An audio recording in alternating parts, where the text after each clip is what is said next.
మన అయ్యగారు అంటే ధ్యానం సమర్పయామి అని. అందుకే మనం ధ్యానం అనేది ఎంత కూర్చుంటే అన్ని లాభాలు, కూర్చోకుంటే నష్టాలే మనకు. ధ్యానం అనే బీజాన్ని మన లోపల ఉండాలి. రోజు 2 గంటలు, ఉదయం 1 గంట, రాత్రి 1 గంట. ఏం నష్టం ఏం రాదు కదా. శక్తిని పెంచుకునే వాళ్ళం అవుతాం. విశ్వశక్తి ఫ్లో అవుతూ ఉంటుంటుంది. దాని నుండి మన లోపల ఏ జబ్బున్నా వెళ్ళిపోతుంటాయి. అట్లా ఈరోజు అమాస రోజు వచ్చిన వాళ్ళు ఎంతో పుణ్యం చేసుకున్నాను చూడండి. మళ్ళీ పిరమిడ్ శక్తి అంటే 7 శక్తిని పెంచుకుంటుంది ఆయన ఈరోజు.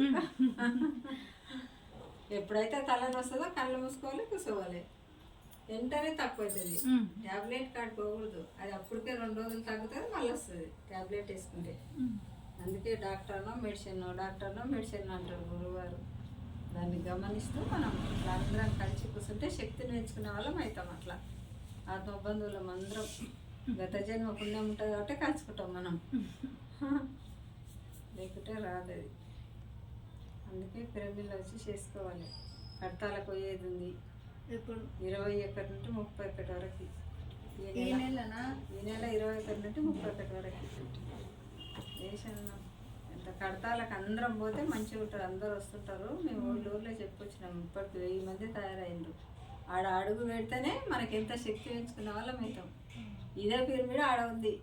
ఆడ ఎందుకంటే గురుగారు, పెద్ద గురుగారు, మనకన్నా పెద్ద గురుగారు ఉంటారు.